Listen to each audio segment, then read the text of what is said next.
What's going on, everybody? My name is Christian De La Rosa. I am in History 10B, just like you guys are. Today, for my video presentation, I'm going to be talking about the third estate. So before we get started, let's talk about the two documents that are used, right? So the first one is, what is the third estate? Written in 1789 by Emmanuel Joseph C.S. And the other one that I used was the Declaration of Rights of Man and the Citizen, written in 1789 also. So what is the third estate? The third estate is basically the commoners, the middle class, the peasants, the regulars, right? So if we were living at this time period, we would be considered middle class, right? We would be considered third estate. So before we talk about their problems, let's talk about the first and second estate and who were they. So the first estate is basically the courtiers and the leader, right? They're the ones at the very top. And the second estate is basically the French nobilities, royalties, basically other than the monarchs, right? Like family members. So let's talk about third estate and their issues. So basically they were having a rough time. So they were basically overworked to death just to be able to survive and support their family, while the second estate basically just lived in privilege, watch the whole thing unfold, and just reap the benefit of like the hard work that third estate was making.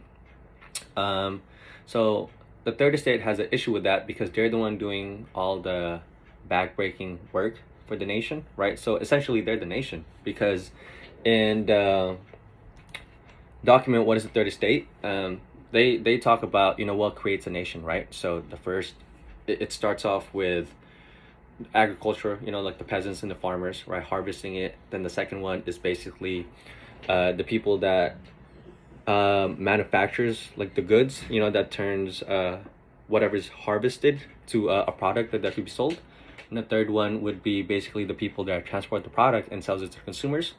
And the fourth one is basically the people that is supposed to protect those economy, right?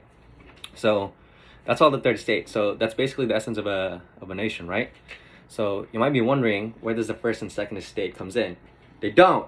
All they actually do is literally impose laws that makes it even harder for the third estate to continue living, and they just reap the benefits. So they'd pass all these laws, right, and it'd cater to them, and then they'd tell the third estate that, hey, this needs to happen, higher taxes, you guys got to pay more, but they're protected from it, they're above the law. And that's the issue, because the third estate are basically the ones who put up the first and second estate up there. They wanted them to be the leaders in hopes to better the nation, protect their natural rights that they were born with, and basically cater to everyone and not just, their own, which is basically the first and second estate, So in What is the Third Estate document, you could see that the third estate actually started to realize that, like, what does the first and second estate really do? And they were like, oh my God, nothing, right? And it's true, they just impose taxes and make it harder for them. So it's kind of like a fly, just annoying, makes it harder to live. So the third estate really started to think that, like, the nation would still run even without the first and second estate. So why keep them? They're the ones who put them in power. So they have the right to take them out if they're not doing, what they were supposed to be doing, right? If they're not fulfilling their purpose. So in moving on to the next document, we talk about the Declaration of the Rights of Man and the Citizen. That's when the third estate really, they made that choice where, like, yeah, we don't need the first and second estate. You know what? Like, these are the demands that we wanted, and if we don't get it, we're gonna take you guys out.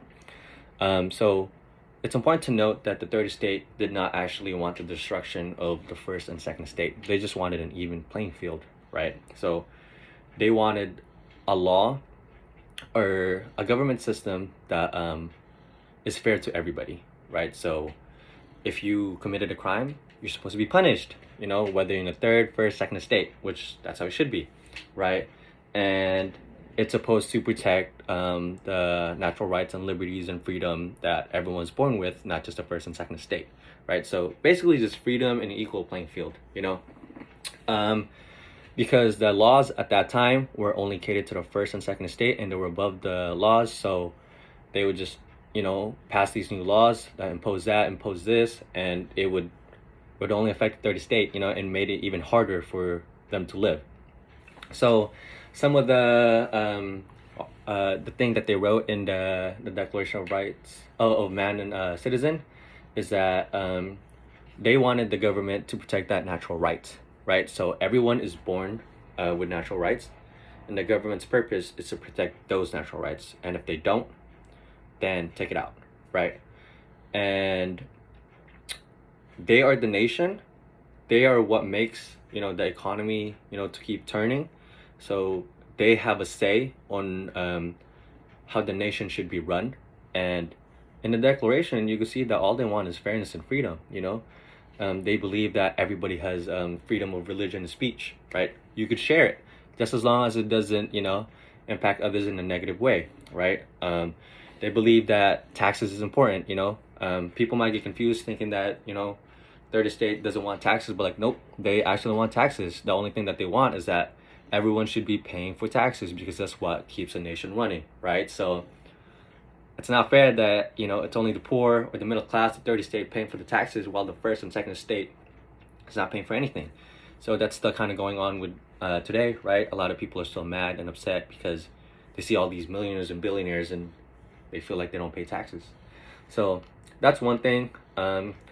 They feel like that the laws also should be just and equal to everybody, and not just accused of anybody with a crime until proven guilty. So everyone is innocent until proven guilty. It was during these times the first and second estate would make it, pass laws and just start accusing people. And since people weren't getting a free trial, if you were accused by a first or second estate, more than likely you were going to lose the case, right? Because there was no fair trial. So just to kind of summarize it up, third estate only wanted an equal playing field. They wanted their natural rights to be protected. They wanted a government that passes laws that caters to everybody and is fair to everyone, right? So have freedom of speech, protect my properties, protect my natural rights, pass laws that, hey, if you break that law, everyone gets punished. And that government should be protecting our natural rights. But yeah, I hope you guys like my presentation. Thank you.